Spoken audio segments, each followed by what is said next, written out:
Hello, and welcome to the Kuribros, a Yu-Gi-Oh! Anime recap podcast. I'm your host, Phoenix, and joining me, as always, is my co-host, Andy. Andy, how you doing? Good afternoon, duelists. It is your boy Andy here, and it is a nice, lovely someday evening. I'm not saying what day it is, I just said someday, because I'm not dating this episode. But I am good. How are you, Phoenix? You can't be doing that good. You opened up with good afternoon and then said it's evening, so I think you might be a little out of sorts, but that will not interfere with our podcasting abilities because we are consummate professionals.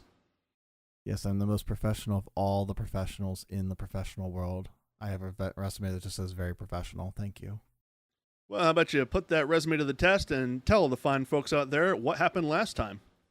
Okay, so you see, what had happened was we got introduced to our main antagonist of the season, Maximilian J. Pegasus. It's the middle name's J, right? Yeah, that's consistent throughout. Sounds right. And we had Yugi and Pegasus duel where Yugi lost and was kind of forced into joining Pegasus's Duelist Kingdom tournament. We go over the events on the boat. We meet some of the contestants that we will be facing in the future, such as Weevil Underwood, Rex Raptor, My Valentine, etc. And Weevil throws over Yugi's best cards, which is awesome. And then, so Yugi gets very angry about that and then decides to duel Weevil Underwood as the first match in Duelist Kingdom. And he pulls out the victory like the protagonist should. And that's kind of where we left off. And so Yugi's got, I think, 3 star chips now, and Joey's got 1. And a Google Glove. Yeah, it's really surprising that someone twice Weevil's size still has the same hand size as him, so either Weevil's got some big old gorilla mitts, or Joey has baby hands. I'm not sure which one's funnier for a bit. I think it's the Weevil Underwood, honestly. He's got giant, big old hands. Gonna be rolling around with one of those ape hanger hangles. What's that? Ignore that. Take it out. I'm keeping it in. Damn you. In that case, well, he's got some of those ape hanger handlebars for a motorcycle. There, crisp audio. No problems were ever made. No one bring it up. It didn't happen. Well, to make a awkward transition, what are we covering in this episode? In this episode, we're going to be covering the matches between Mai and Joey, Yugi and Mako, and then we're covering the revenge of the ghost of Kaiba. Ooh, or some what such. could that mean? Something like that. Well, if you're watching this show, either you're completely new to Yu-Gi-Oh!, in which case I'm sorry we're your introduction, or you know what's happening and you're enjoying us being coy, or you hate it, in which case, turn off the podcast. I'm not your boss. Or keep it on, just don't listen to it. We just like the views. Or the if you hate listens. our content, rate us 5 stars so we see you complain about us. That'd be really nice, honestly. If you just want to be mean to us but 5 stars, I'll take it. Yeah, we only read the 5-star reviews for feedback. Yeah, don't try a 1 star. We won't listen. No, absolutely not. We actually delete those, so we're a 5-star only podcast. We don't like critical reception. No, my dad works at the App Store, so he can delete those for me. Oh yeah, my dad's the king of Apple. Oh man, King Jobs. All right, well, without further ado, Phoenix, do you want to get into episode 6, which is also chapters 10 and 11 in the Yu-Gi-Oh manga? I think we've covered enough vamping, so I'd say you're right and we'll get into it. So, this episode opens up with them announcing that 2 hours have passed since Duelist Kingdom began, and Joey Wheeler is looking around for a duel. He's fired up after watching Yugi take down Weevil Underwood. He's got the fighting spirit in himself.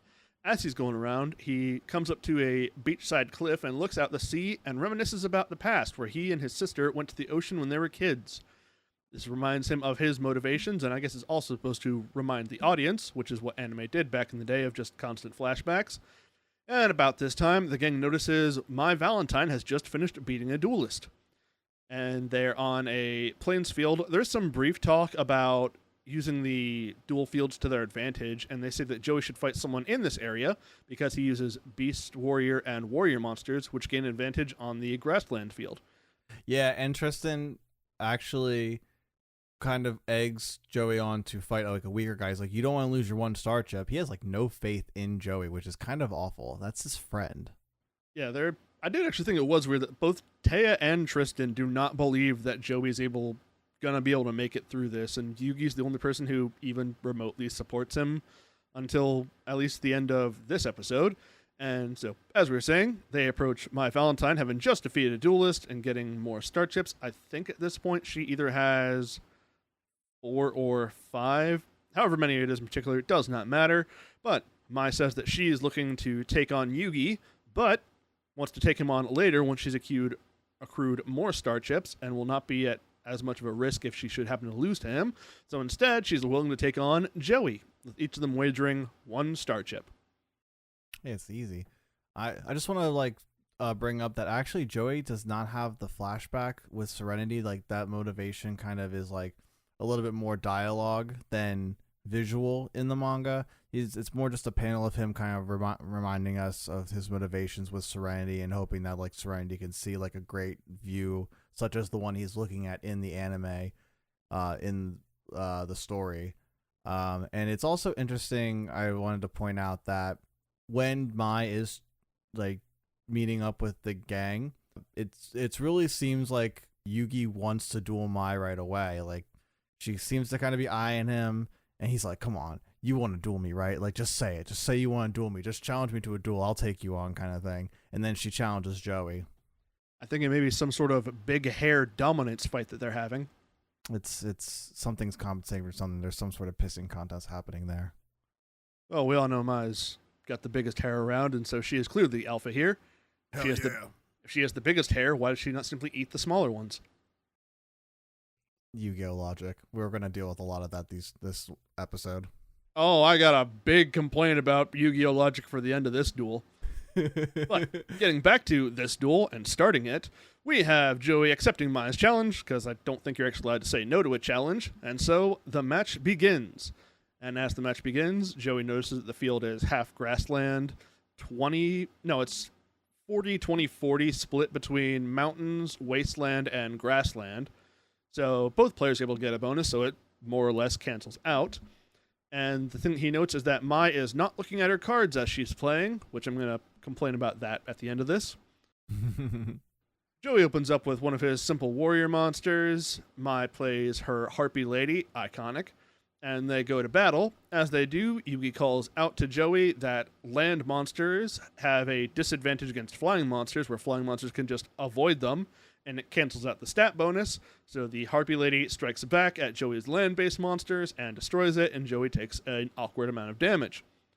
Well, and it's interesting because I'm pretty sure in the Weevil Yugi duel, I'm just remembering this, they do bring that rule up. So what was Joey paying attention to in that moment? He absolutely must not have been paying attention, and he continues to not pay attention as he now plays his Tiger Axe and rushes into battle the exact same way, and gets clowned on exactly the same. It's absolutely stunning how the anime really makes Joey kind of like the novice and really kind of leans into that more, where it's a little bit more understandable in the manga, where it seems like he's more thrown off by Mai's dueling trick, which I think is the bigger point of it. It's not supposed to be like he's supposed to be doing this so haphazardly, which I kind of have like a gripe with. Yeah, I think the mind games are really what they were trying to push for, and I'm going to bring up at the end of this why I think that shouldn't work. But before I get to that important bit, we have to bring up the weird bit, which is when Mai equips the Harpy Lady with Cyber Shield, which is said in English in the sub as Cyber Bondage, and goddamn if that ain't exactly what it says on the tin. And that's exactly what it is on the manga too, is it's called Cyber Bondage. So this was a 4Kids censor for sure. Cyber Shield though, you couldn't do like Cyber Armor. That doesn't work. Yeah, there's some edits 4Kids make where I think they make it a little weird. There's other times where I kind of agree with what they did, like just turning Harpy Lady into like full body skin suit instead of whatever you want to call what she's wearing. Like, that I understand in the sense of like, okay, this is a kid's show, you don't really want titties hanging out, but like just there was like little I don't know if it's translations or just like weird censors that like are just a little too it makes less sense for the show, and I think hampers that, unfortunately. Yeah, all in all, weird. Moving forward, Joey is on the back foot and he's trying to think about how he can beat Mai. He plays his iconic baby dragon. Baby dragon, which he was given to on the boat, as we saw, but it actually was in Yugi's possession first when we're first seeing it in the manga. He actually was supposed to play it, or he actually like drew into it in the Pegasus duel. I think I might have mentioned that in the last episode. If not, sorry. But he does give it, there is like a panel which it's him giving it to Joey. He's like, oh yeah, Yugi gave me this card. Bam! Kind of thing. Interesting, different way to do this, which I kind of guess makes sense why they changed it up for the show, where Yugi gave him Time Wizard instead. Because on its own, Baby Dragon doesn't do anything, but Time Wizard does. Oh, he gives him Time Wizard too. Oh, he gives him both. Yeah. Oh, wow, that's makes more sense why Yugi would have Time Wizard then, but I'll bring up Yugi and Time Wizard in a couple of episodes, and I'll bring up how Joey was set up. Stay tuned for that. Keep listening, audience. And remember, rate 5 stars. Please. Please.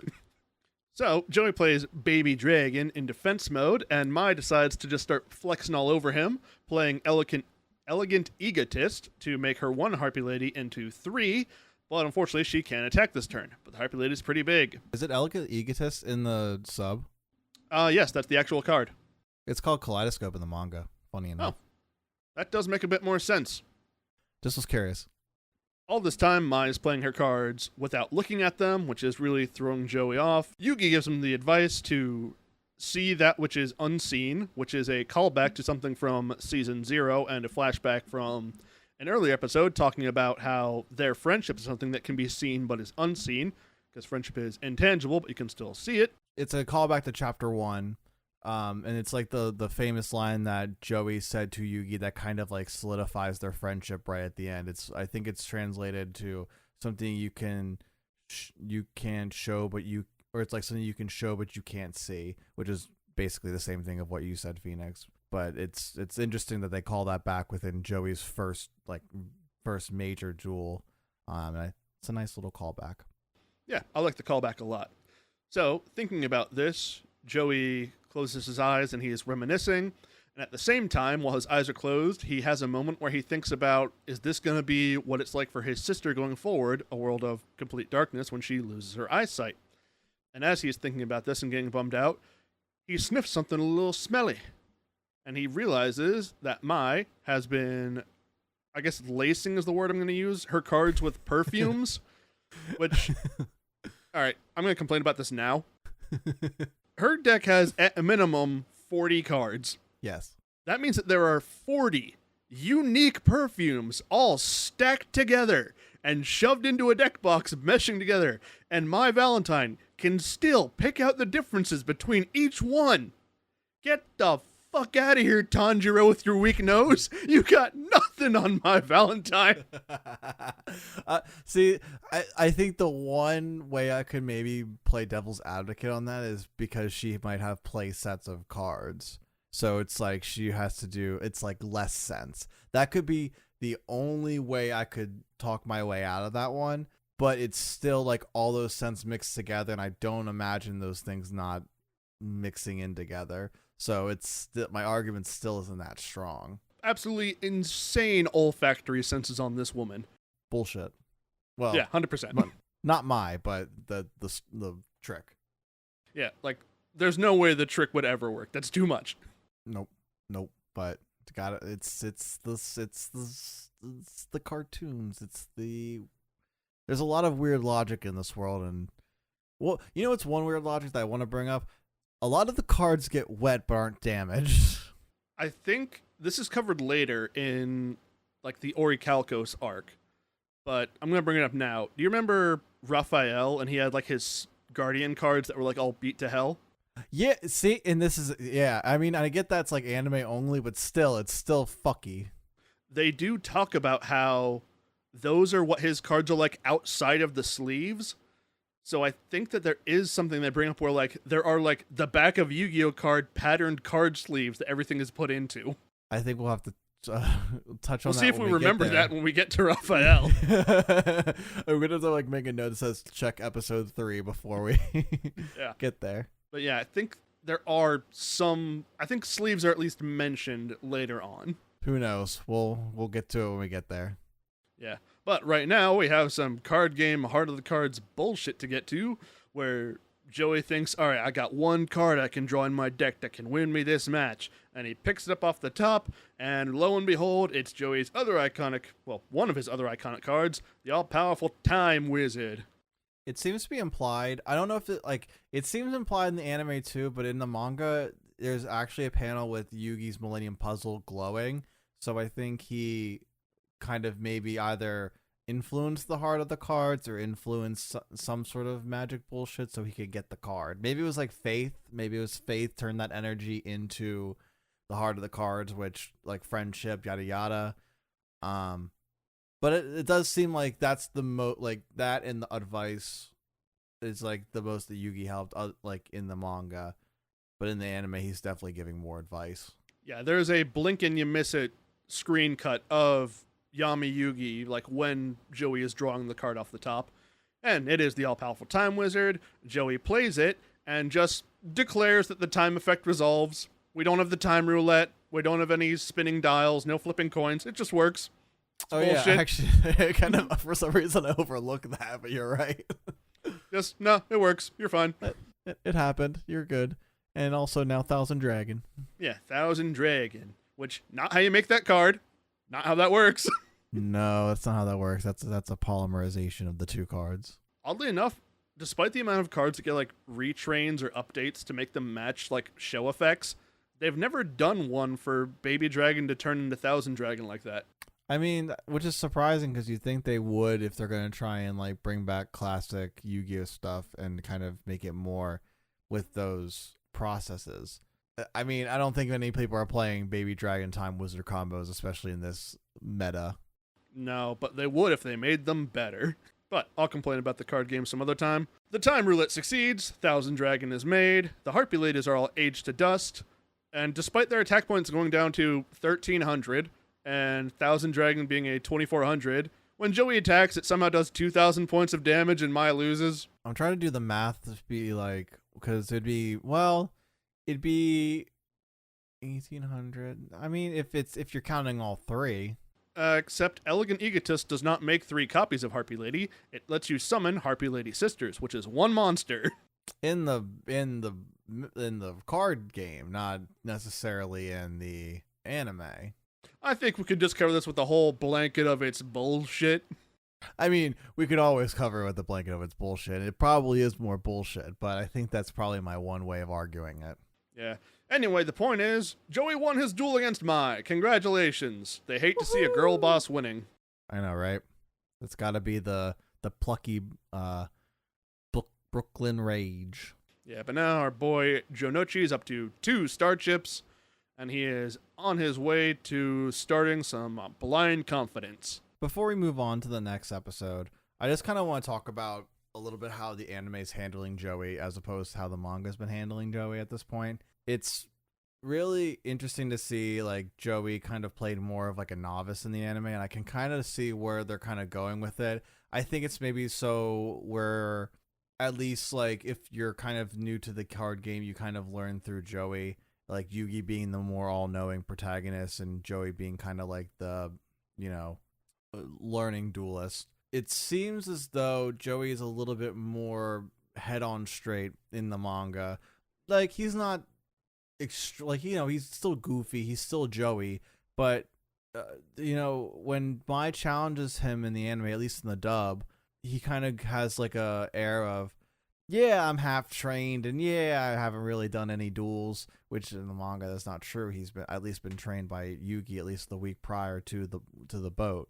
The dub does a disservice to Joey's actual character growth and the effort he has put in, where the dub just makes him like very much the underdog that he is in the sub and the manga, but the sub and the manga put more effort behind, Joey actually does really care about succeeding and winning, and isn't so much just a, plucky attitude going in there and hoping for the best. Yeah, like all the mistakes he makes are the same mistakes he makes in the manga, but he makes them more because he's kind of like, it's like first duel nerves, like he's thrown off by Mai's tricks, and he is a novice. Like, that's not taken away. He is new to all this, so he will make mistakes, but it's not as haphazardly, at least for the sake of like being, dumb or anything.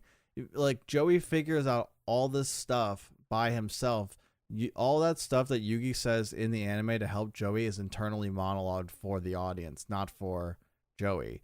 So it kind of does feel like a disservice to Joey, who was smart enough to figure out, oh, I have Baby Dragon. Oh, Time Wizard is that card that could help me. I don't know. As we'll go on, we'll see how they kind of handle that going forward. But it is kind of a shame, unfortunately. Yeah, Joey Wheeler was robbed in more ways than one by this show, but we'll get to that later, because I have a chip on my shoulder about it.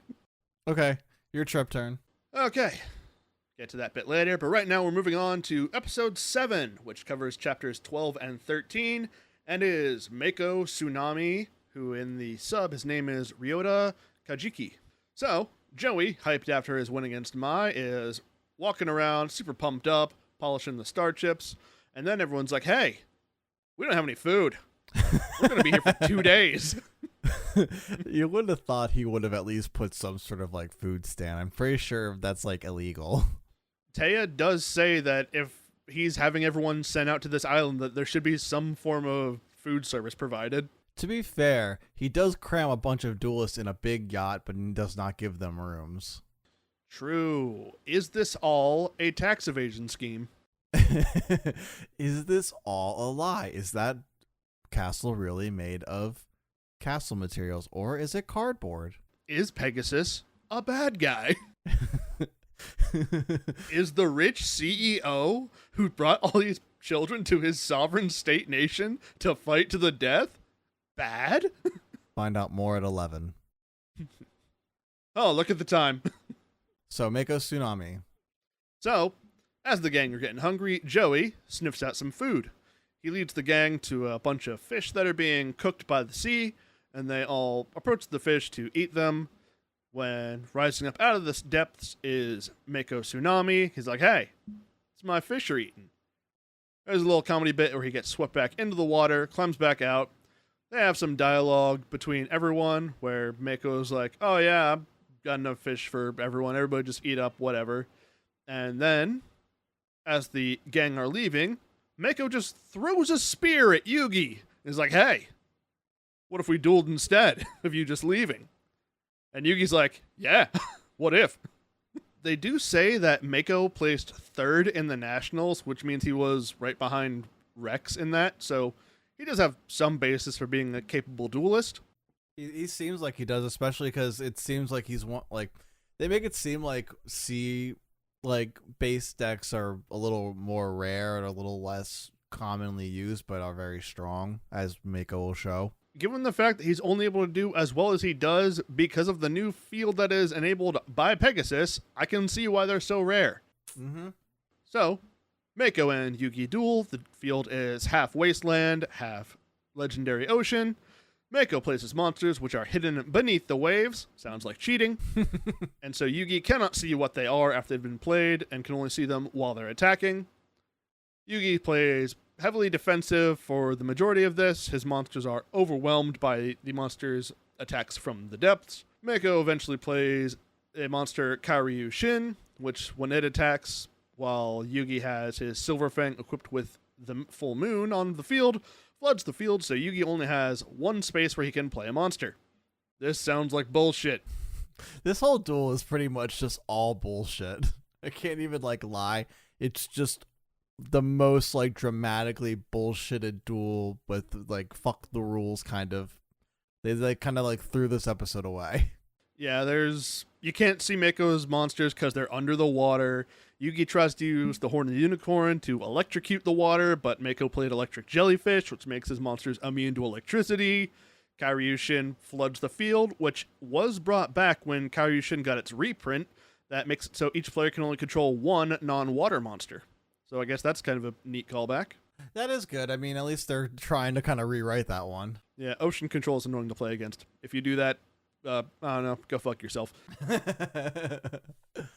All right, so one space.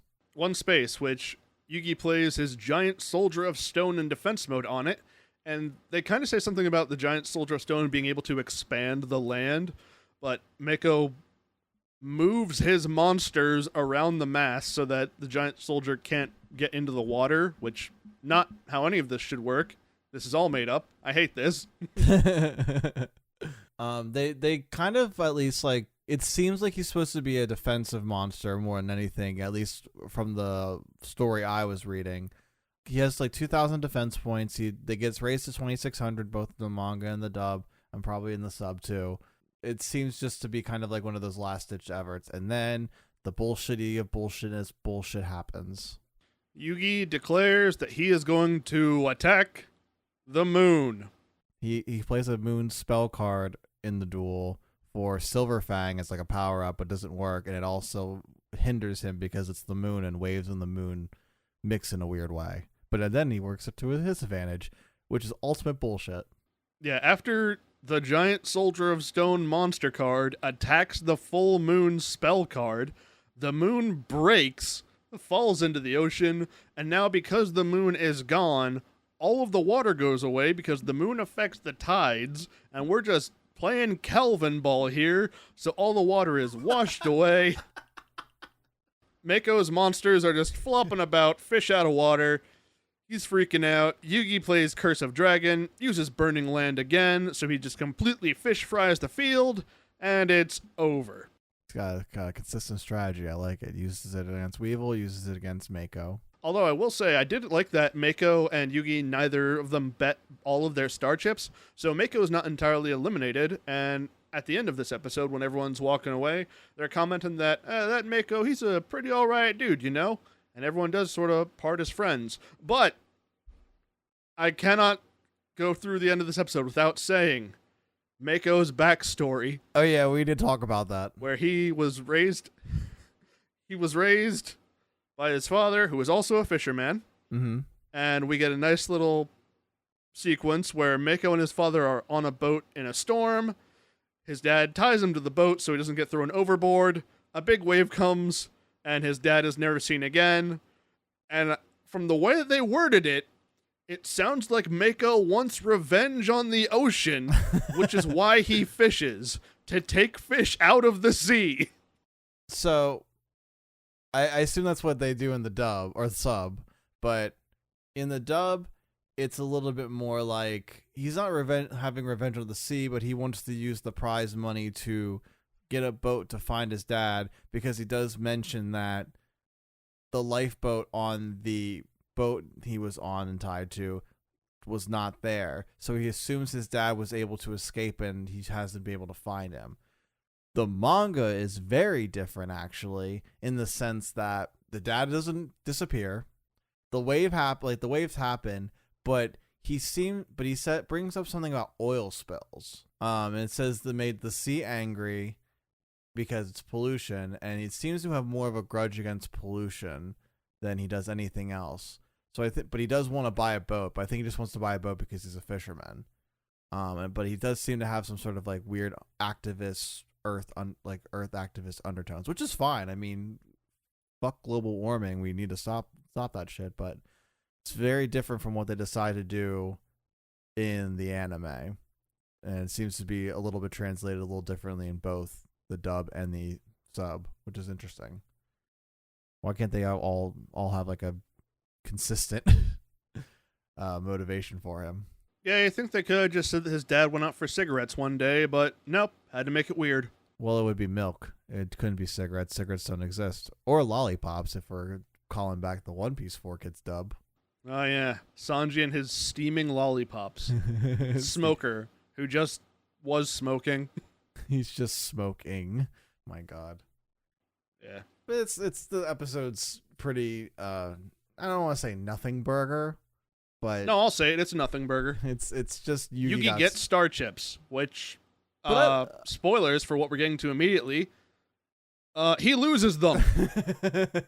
he does. I actually don't understand. You know what? This didn't need to happen. Just actually real quick, just checking, because I think the amount of star chips he loses, he lost 3, right? No spoilers. We're gonna go ahead of ourselves, but he lost, I think, 3 star chips in that. I'm pretty sure. So Yes, I believe so, because does he end? it's either 3 or 2. He ends up with 6. Yeah, that sounds right. Okay, so it plays a little different, I think, but it all kind of ends up making sense. The math's weird, but he does end up with 6 star chips in the manga. Okay, I just want to be sure about that, even though I'm the one covering this next part. Yeah, after these episodes, he's either only gained 1 star chip after the thing with Weevil, or he's gained a few. He gained the 2 star chips from Weevil, which knocked him out of the tournament. So he had 3. He gets 2 from Mako. So it's 5 at that point. And then he loses 3, maybe. I'm going to double check that while we go throughout this. I'll interject when I find out. Well, real quick, I just want to say I actually really like Mako as like a, one-off character, like the duelist. Like he's like an episode antagonist, but he's still like, I like that they don't do a... He's not an asshole. Yeah, he's not an asshole. I like that. We can always have an episode where it's just 2 guys dueling. It's okay. The stakes don't have to be someone dies. So it's that's the one nice change of pace. That's why I didn't want to call it a nothing burger, but it is a nothing burger. So now we can go into probably the biggest part of the whole episode. It's covering episodes 8 through 10, which also is adapting chapters 14 through 17. So we begin episode 8 with a masked child escaping the castle in Duelist Kingdom, kind of doing the old tying the sheets up, getting out the window. Apparently their security isn't that tight for that to happen. Pegasus is enjoying cheese, and in the dub he's drinking fruit juice. It's fucking wine. While reading a American comic book, presumably a cartoon, when he receives the news that the child prisoner has escaped, but Pegasus predicts that this particular prisoner is going to search out Yugi and the gang.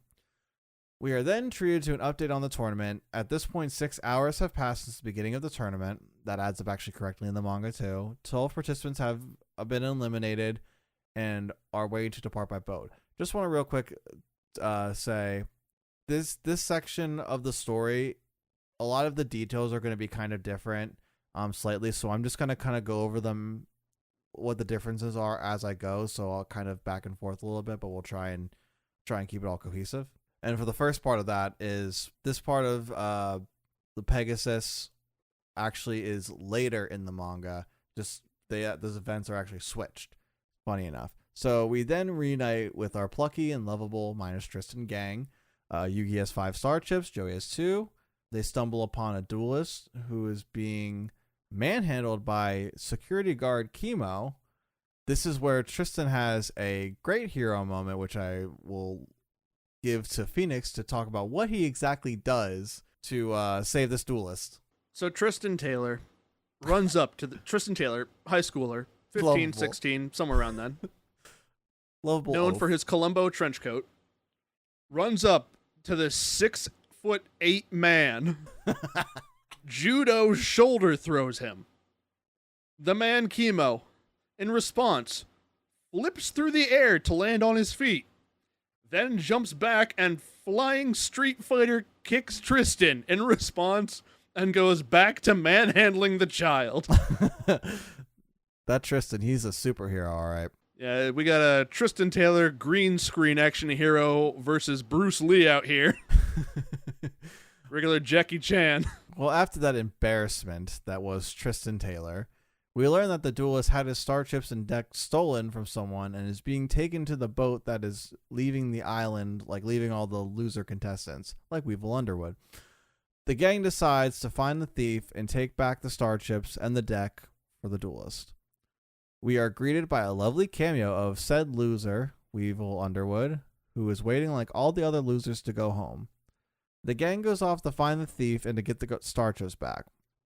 In the manga, it seems as though the guard is also trying to catch the thief and is kind of using everyone as bait, but still takes the duelists to the loser boat like thief or no thief.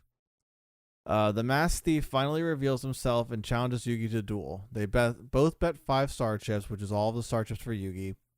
Yugi seems to be kind of having an inkling of who this person is, and suddenly we all do too because we kind of spoiled it, and why they're doing the things they have been doing. For God's sakes, he has his first initial on his hat. You know, it's funny, I overlooked that. The duel starts, and the audience is treated to a flashback revealing the masked thief is none other than younger Kaiba brother Mokuba. In the flashback, Mokuba is wondering why Kaiba isn't going to duel his kingdom, and Kaiba responds by saying, I lost to Yugi. I don't know who I am anymore. I thought I was the best. I'm leaving. Goodbye. And we don't know where he is. He's basically missing. A lot of this is kind of huge of a difference because I guess they're not going the Coma route, but in Kaiba duel in Death Tea in what would be season 0, Yugi does the whole duel with Kaiba. That's also in the pilot. Exodia happens. He penalty games Kaiba, and Kaiba actually goes into a coma in the manga and is under like 24-hour care and is just basically kind of like, I don't know, like just, you know, he can't do anything basically. That's kind of what sets off different events, so I just kind of want to start there. The duel only lasts a couple rounds. Just basically Mokuba plays a weak monster, Yugi plays a stronger one. This happens like literally 2 rounds. Yugi calls out Mokuba on his identity. Mokuba reveals himself and explains that Pegasus is trying to take over Kaiba Corp, and with Kaiba gone, he was able to swoop right in. Pegasus makes a deal with the shareholders of Kaiba Corp, the Big Five, who we will touch on later, and they make a duel that Pegasus has to beat Yugi in an official match, and they will give him Kaiba Corp, basically. God, I wish we lived in a world where I could just beat some clown CEO in a duel and just make their garbage company tank. Bring it on, Musk. Your new logo sucks. Awful. My app just updated today. I'm not happy about it. I know. Something I want to talk on is the anime timing seems a little wonky, though. If Kaiba was supposed to leave for Duel's Kingdom around the same time as he went missing, because he left and went to a mysterious location, that would have technically been yesterday in Yu-Gi-Oh world time, because they just got to the island that day and they had to go over there overnight. So he would have only been gone for not even 24, depending on when he left. Could have been 24 hours, could have not been within the next day. So you're telling me that Pegasus would have had to know that he was missing, so also the shareholders, long enough for them to go, okay, let's have Pegasus swoop in, let's get a meeting with him, make that deal, and also kidnap Mokuba. So what you're saying is they've got Seto Kaiba with a tracking chip like a dog. Maybe. Also, Pegasus was already planning to duel Yugi anyway, so to have that kind of be like oh, funny enough, I'm planning to do that anyway, kind of is a little weird with it all, and to kind of takes a little bit of that weight out, that that motivation out of it. We'll kind of get to there as we get there. The manga seems to make plenty more sense timeline-wise because you have Kaiba going in that coma right into Death Tea. So they have all that time to kind of set all the plans up. He's clearly not able to function in his role, things like that. So Pegasus would have had more time and a better motive to set up the Duelist Kingdom tournament, get Yugi to join, and to face Yugi. Anyway, Mokuba tries to steal the star chips, which is much easily done in the manga because they're in a duel box. So they're still playing on what is a 3D table, so he can literally reach over and grab them. But now he has to sneak off the duel arena and do the whole sneaking and stealing. So, good on you, anime nerds. That is one athletic kid. Falling out of towers, climbing up duel arenas. What an acrobat he is. Got those soft kid bones to survive long falls. So Mokuba actually has a little bit of a motive to do this in the manga, as opposed to, I think the motive is he wants to get all the star chips and face Pegasus himself. Was that what the idea was? In the sub, it is much more in line with what happens in the manga. So it's So it's the dub that ruined it, yes. Mokuba hoped to disqualify Yugi so the deal wouldn't be valid because it wouldn't be an official match. And they also have two differences into why Mokuba was captured. There's a lot of like little subtle differences in this, so this just took me a lot more time to kind of go through than I realized. In the anime, Mokuba is captured because he would be the living Kaiba brother because they're playing off the Kaiba's dead for some reason. And so he will kind of be a figurehead to transfer the power to the shareholders of Pegasus. In the manga, it's because he swallowed the safe key to Kaiba's safe, and they need that safe to complete the deal. I don't know. It's kind of the same, I guess. It's inconsequential in the end, but it is a small detail I find interesting. Yeah, the sub really just says, like, we know that Kaiba passed on some special data thing to Mokuba that Pegasus wants, and Pegasus wants Mokuba so we can try and find out where it is from him, which, Yeah. knowing what we know, you think Pegasus would just know where the thing was hidden by Mokuba, but no. They have to kind of write a story somehow, right? Yeah, the plot has to happen so things don't work out smoothly. So the gang is able to stop Mokuba and reassure him that Kaiba is trying to find himself and be a better duelist and he will return, and they want to beat Pegasus as well, so they want him to trust him. The bit with them saying that Kaiba's learning about the heart of the cards really did make me think of Season 0, where Mokuba was, after his game against Yugi, talking about how his brother didn't used to be like this and used to be more fun and, a likable person. Burn. And so it really did make me think back to that and just a lot of repeated, I guess, like the cliff notes of what happened in Season 0 being brought up in Season 1. Yeah, it does seem like I can see a lot of the inspiration, the parallels that they're trying to kind of bring back and like integrate within the current anime and how they're trying to set that up. I was actually reminded of the like Yugi being like, trust me, like I will save Kaiba in like my own way kind of thing, and it's kind of brought back here and just saying, trust me, I will beat Pegasus, I want to face him. It is nice that they're kind of trying to bring those motivations back. This does kind of remind me also of Mokuba facing Yugi in the Capsule Monsters and trying, like, thinking he's got the upper hand, is very cocky and childish and naive, and it obviously loses to Yugi because Yugi's better. The innocence of a child who's dumb as bricks.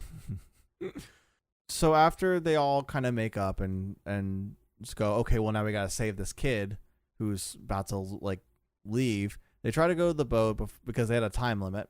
We actually turn to Kaiba in the anime, who is trying to understand why he got beat by Yugi, trying to kind of search for himself. We see him building some sort of mobile dueling system when he is interrupted by Pegasus's goons, who, in the dub, very threateningly point at Kaiba. Seems very much like they want to really poke him or something. I don't really know what's going on there. Maybe you can tell me in a second, because Kaiba then kicks him with a chair and then jumps out a window and escapes. What do you think's happening there, Phoenix? I think something much cooler is happening in the subs, because Pegasus's goon squad bust into where Kaiba's at his seaside hideaway, guns pointed, ready to open fire on this teenager. Kaiba responds by, like you said, kicking his chair at them. They fire at him, he blocks it with his briefcase, and then jumps out the window. A perfect escape from, I don't know, someone who should not be this athletic or used to blocking gunfire. However, Kaiba left his deck on the goddamn table. What a third-rate duelist with a fourth-rate deck. No, he's a third-rate duelist with no deck. That's worse. You're right. You're absolutely right. I sure hope they don't do anything with his deck for evil. Me too. So the goons, thinking Kaiba die, then actually take Kaiba's deck. So probably do something with that for evil. How much do you think they were thinking, oh man, we can keep these blue eyes for ourselves? No, they're goons. They're too dumb for that. Yeah, I think there is actually a point they referenced earlier where Kimo said that he himself is No, this comes up in a minute. Chemo says that he is not a duelist, which feels weird that in the dueling anime you'd have someone willingly admit, yeah, I work for like the antagonist big evil guy duelist. I myself don't touch the stuff. Something you gotta get pay the bill somehow. Just because you're not a duelist doesn't mean you can't get a job. I don't think that's how it works in Yu-Gi-Oh, but go off, King. I mean, yeah, it's either you are a duelist or you're nothing. But yeah, you're a duelist or you're a background character. Very true. Or Tristan. Tristan is less than that, and you know why. So we return to the gang, who are too late to stop the boat from leaving. In the manga, actually, the boat leaves before Mokuba even reveals himself like as the thief. The boat just leaves. The Chemo was like, nah, fuck it. Like, I'm sending them off anyway. That is also what happens in the sub. He's like, yeah, I don't care. The time hasn't run up. I'm sending them. Well, he does that in the anime too, but he's more like, I'm just gonna send them off before they even like realize it. Like they don't like as soon as the gang turned away to go like, we'll go find the thief. Yeah, go do that. Send it. 100%. That is exactly what happens. He literally, like, they don't even go to the boat before like they are like, all right, we're gonna go find the thief. They literally run off and he's like, I'm taking you to the boat. Fuck you. The next thing they go, they see the boat leave and they're like, he didn't even wait like 10 minutes for us. I think they mentioned. You do get the Weevil Underwood cameo. You get all that, but Yugi and Joey kind of feel the weight of like, this is where they could be if they lose. So they now have a little bit more of that kind of like, they feel the weight of the situation a little more. So that kind of does happen. Then all the Mokuba duel happens. Like you said, Chemo is there. Mokuba tries to return the star chips that he stole from the duelist, and also he did take a couple of Yugi's star chips, and the security guard throws them in the ocean. We keep losing things in the ocean in this show. Exodia, star chips, Mako's dad. Gonna make a tracker for things lost in the ocean in this show, because thinking about it now, it's pretty high. We probably need to make like a counter or something. What happens in the manga is Mokuba, like when they kind of all make up, Mokuba tries to give Yugi back the star chips he stole, which was actually all of them in the manga. But the guard intervenes, saying they will be disqualified if they are illegally exchanging star chips that wasn't won in a duel. Yugi then challenges Chemo to a duel to get his star chips back and Mokuba, because Mokuba's now like being held hostage. Chemo tells him to go to a certain duel arena in 4 hours for the match. I assume this is to make up for the time to arrange the duelists that we'll talk about and give them the deck. In the sub, he only gives them 1 hour. Weird, they give them 4 hours in the dub. I guess they're trying to make up for that 2-day time thing that the tournament has. I don't know. Time's not real. You say hours have passed, I believe you. Because in the manga, it's right there. He's literally like, you challenge that guy. Huh. So it's like all set up. It seems more like it was all set up for a purpose rather than like, oh, well, now we can do this. Weird. The gang go to the arena and find the challenger to be none other than Seto Kaiba. What? But something seems a little off with him, and boy howdy is there something off with him in the manga, because it is not truly him. I mean, it's not truly him in the anime either, but we'll get to that. Does it got like the stink lines coming off him in the manga? He does not have any stink lines. It's a completely different thing. You know what? I'm gonna live Google manga. What do I want to call this thing? Ghost of Kaiba. You could. And oh, good golly fuck! Hey, hate that. I hate it. I don't like this. I hate it. Make it go away. That's bad. That's bad and fucked up. All right, so what better way to segue into episode 9 than that? So we start off the next episode by having this whatever Kaiba reveal himself to be the ghost of Kaiba. So moving forward, I'm going to refer to this guy as Ghost Kaiba. This is more obvious in the manga because he's not some fake body double. He is actually a puppet being played by some ventriloquist. What? That makes it even funnier that there's just a man behind the puppet. We're like, oh no, I'm the ghost of Kaiba. It is pretty much, he's like, I'm here for revenge. I'm here to kill you. I'm here. I don't know. But I guess they thought that was either too creepy or didn't make much sense. Or No, they just made it dumb. Jeff Dunham is the villain of this episode. We're going to get sued by Jeff Dunham and all his puppets. He needs the money now. I guess so. It's probably a stylistic choice. I don't know, a narrative choice. Maybe they're like, that is stupid to have a ventriloquist. It's fine. I think more of the symbolic things behind a lot of what the duel happens is better than what the antagonist is of this episode or these episodes. The antagonist of the anime is none better once we get into it. As we go on, we find that Pegasus is watching the duel, and his right-hand man, I forget the guy's name, is the guy with the mustache, you'll see him, asks how he was able to make Kaiba appear, and Pegasus actually alludes that Yugi helped somehow. I guess we'll get into that later. The ghost Kaiba taunts Yugi with a lot of ghost puns in the dub, and then they finally start the duel. In the manga, the ventriloquist is one of the duel goons sent to beat and kill Yugi, and the puppet is supposed to be like throw him off kind of thing. Speaking of getting thrown off, not to detract too much, the man with the mustache is named Croquet. Oh, yeah. Or Mr. Crockett's. Mr. Crockett's, I like that. The duel starts with Ghost Kaiba playing Hitatsumi Giant, kind of a callback to the first move that Kaiba plays in the pilot. In the manga, the ventriloquist plays Battle Ox first, but it's the same kind of, just playing a monster so they can play another monster. Yugi counters with the Dark Magician and wins the first battle. Ghost Kaiba keeps kind of taunting Yugi, especially because he lost Exodia. He's like, you can't beat me. You lost the cards that you beat me with. How are you supposed to win now? You can't beat my blue eyes, kind of thing. We transition to Kaiba sneaking into a facility guarded by Pegasus's man. I think it's one of Kaiba's computer labs or something. He goes into an underground bunker and enters a computer lab with a sassy, a la 90s AI computer that gives him all the exposition he needs to understand what is going on. Everything Kaiba's doing is super 90s. He's jumping over walls. There's just guys in suits with black glasses standing guard. He's pulling chains, opening up secret underground passageways. He's hacking the mainframe and uploading the down virus. It's absolutely just useless. So Kaiba, like the hacker man he is, tries to hack into Pegasus's duel mainframe to help Yugi. We go back to the duel, and Ghost Kaiba plays the first, his Blue Eyes White Dragon to everyone's surprise. Kaiba tries to find Yugi, but he needs to be hacker man as hell to cyber beat Pegasus. Are you ready to you ever cyber beat cyber meat?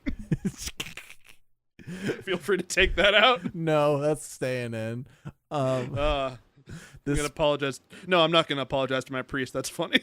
This part also, really, I never apologized to a priest. This part really had me glaze my eyes over, so I won't get into the unnecessary specifics. Back to the duel. Before you get back to the duel, I want you to know what I took away from what Kaiba's doing during this hacking bit. Okay, please do. Because I think what was happening was Kaiba's trying to find out where his cards are by looking for Yugi's cards. So he's like, oh, Yugi is Dark Magician, so he'll play that. So find me a duel where that's being played. And they're like, oh, no, you're being blocked out from watching the duel with Dark Magician. He's like, all right, cool. And I think he crashes a satellite into the data storage facility for Industrial Illusions. Yeah, these are the kind of the unnecessary specifics that made my eyes glaze over, where I was kind of like, But yeah, he does do all that. So if you want to keep track at home of the amounts of acts of domestic terrorism done in the names of card games, we're at 1. We're at 1, people. And it's not gonna go down. Nope. Back to the duel. Ghost Kaiba decides to play a face down rather than attack with his blue eyes, because apparently those are the rules. Yugi takes the opportunity to put Dark Magician in defense mode and also summon Cursive Dragon into defense mode when Ghost Kaiba springs the stop defense quote-unquote trap card. It's actually a different name in the dub. I don't know if it's Stop Defense in the sub. It's also a magic card.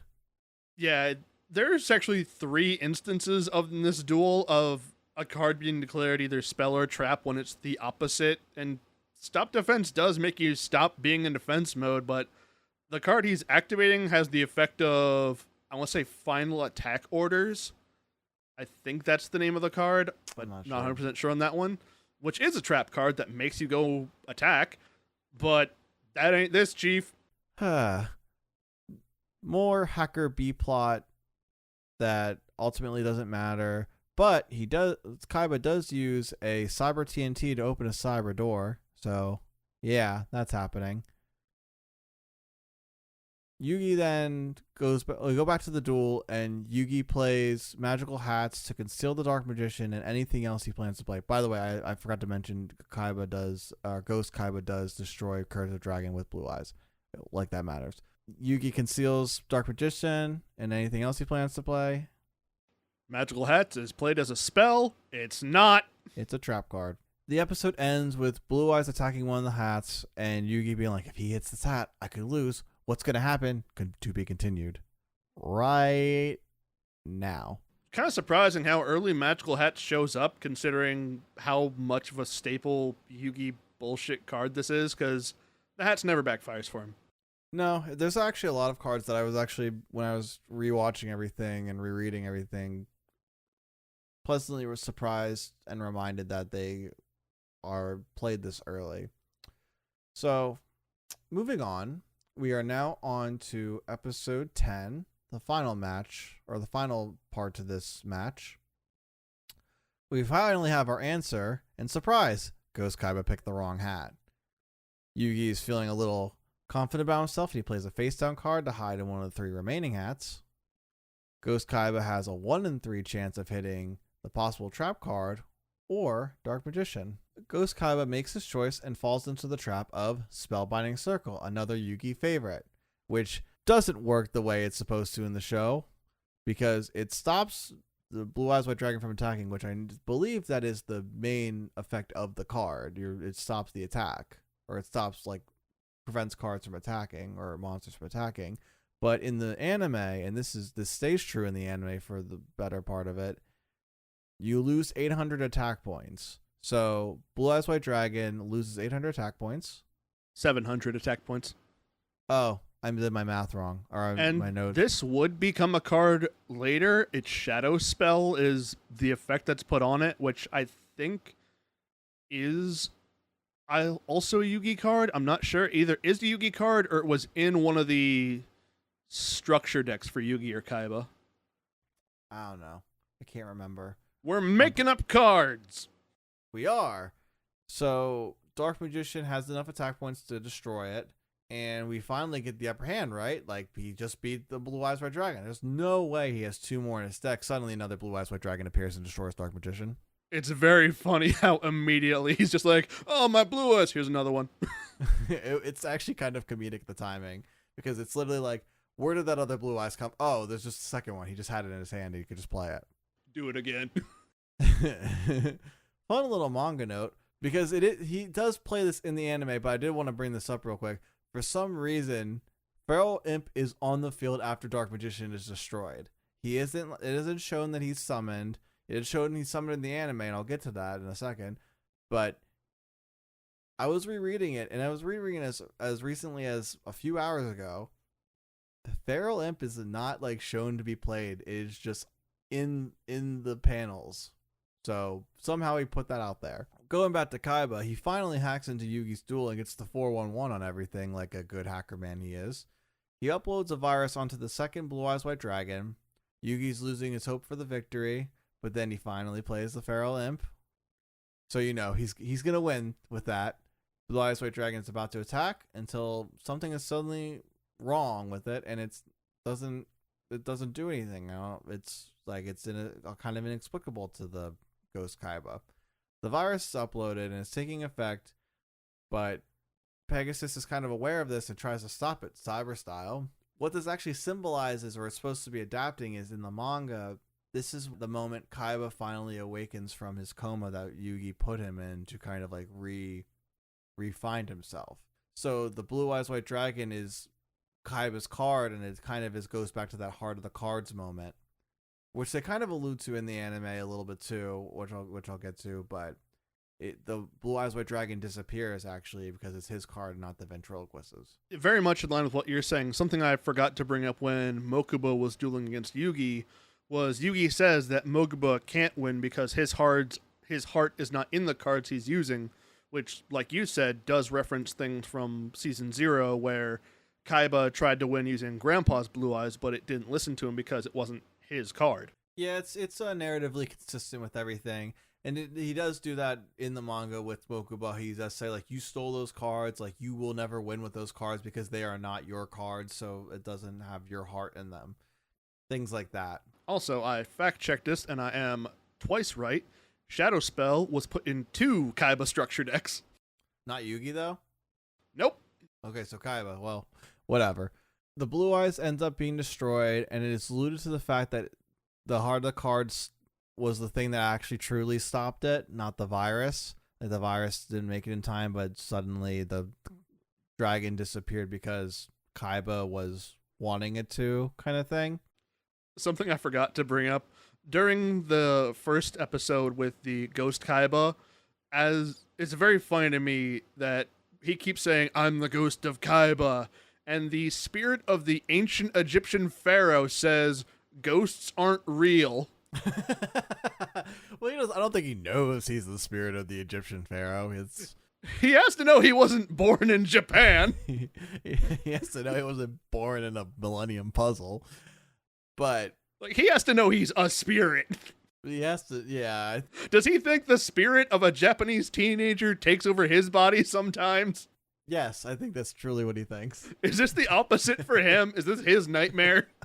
I mean, if he has to hang out with Tristan much longer, it probably is. Oof. Burn. True. Oof. So, we finally get to the true reveal of who this ghost Kaiba is. He gets all stressed out and all in a tizzy because he lost his second Blue Eyes, and expands into what I can equivalent to as probably meanly Jabba the Hutt, but man. If you left like a Mr. Potato Head out in the sun and he got like a little soggy and malleable, that's what you're looking at. And then he got pink hair, pink receding hairline. Yeah, he has like sort of like a reverse cul-de-sac where there's like a little bit of hair in the middle, then there's nothing, and then there's just like some like big wings around that of hair. I don't know what's going on there. He doesn't get a name in the sub, but he says, I'm the impersonator of death. So what he's supposed to represent in the anime, and this is kind of, no, it's actually not what he represents in the manga. It's a little different. But he's supposed to represent that dark side of Kaiba that Yugi expelled from Kaiba in episode 1. And that's what I guess this was alluding to with Yugi helps him out because he was the one who exercised that spirit, and then Pegasus somehow took control and manifested into a human being for, some reason, because Millennium powers, and we don't have to explain it. The main purpose of the ventriloquist, which I think I alluded to, was, or just flat out said, was Kaiba puppet was supposed to just throw him off.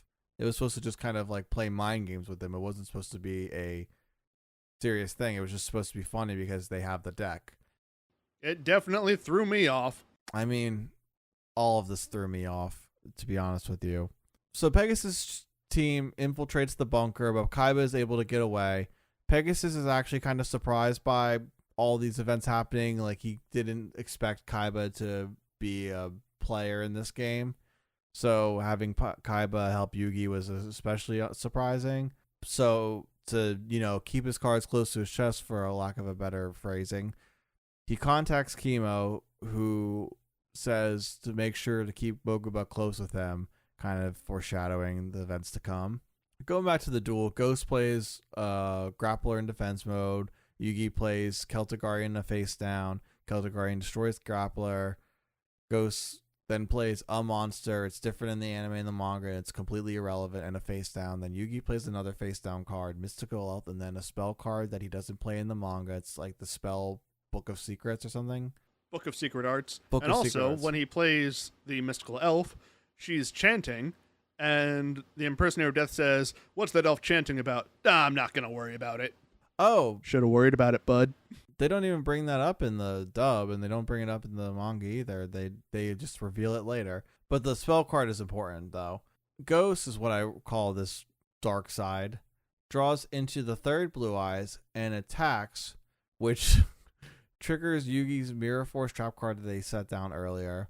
But Ghost responds with negate attack, which is not how that works, but we're going to work with that, and thinks he has the upper hand. Then Yugi plays his final trump card, which is Monster Reborn, to bring back the Blue Eyes White Dragon that was in Ghost's graveyard.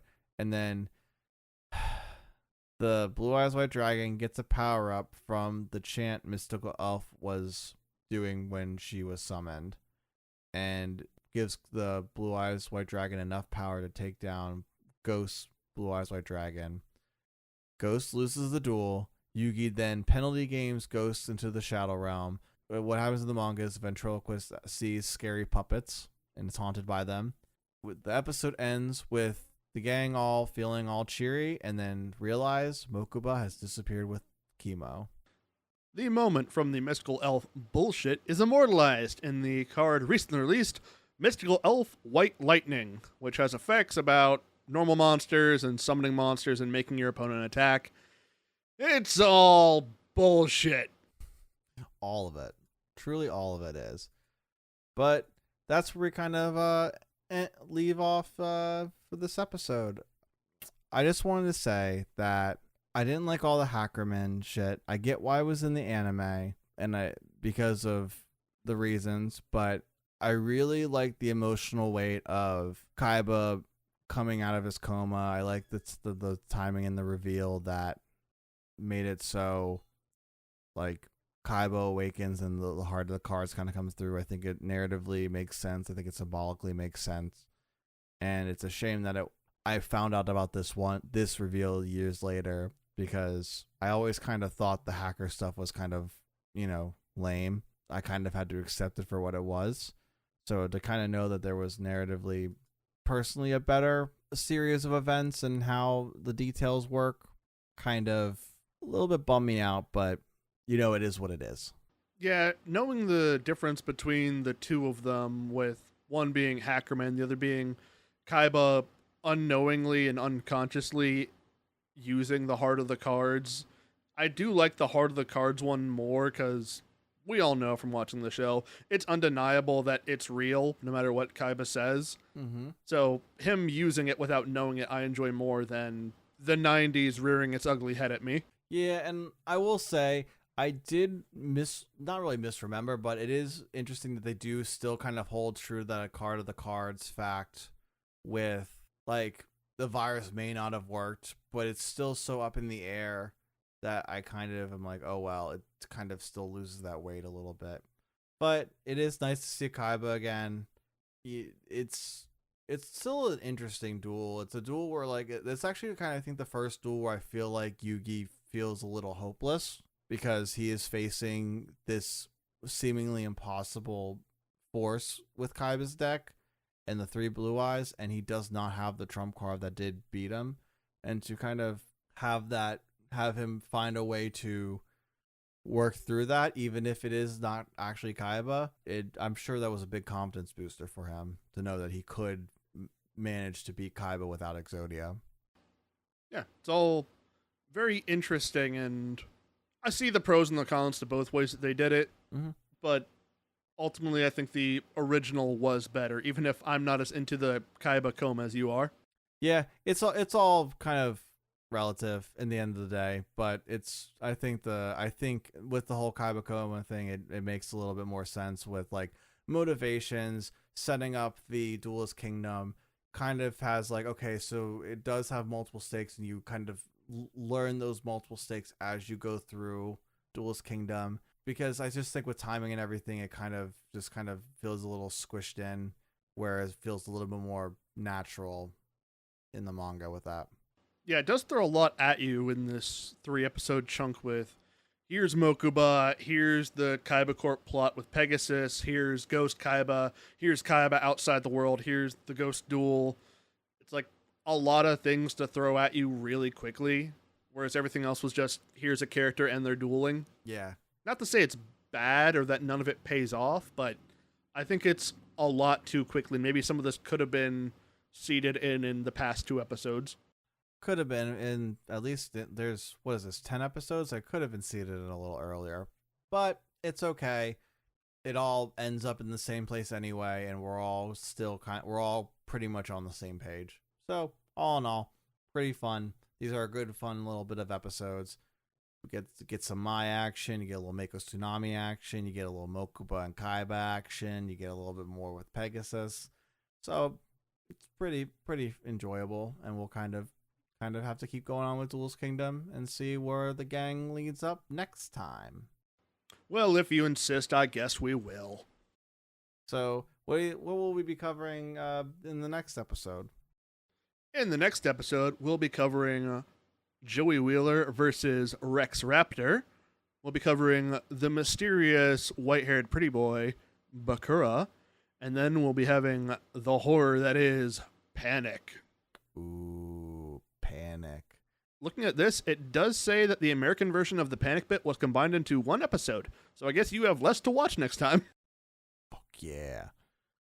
I'm looking forward to these next couple episodes, especially with Bakura, then finally getting to the meat and potatoes of that mysterious boy.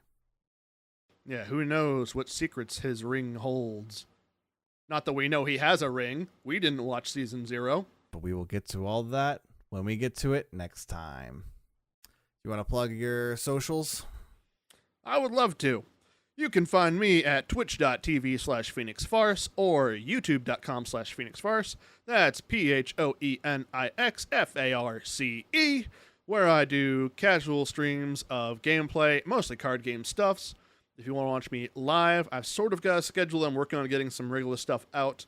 But if you're ever worried about missing it and you just want to make sure you can watch it, everything is uploaded to YouTube same day.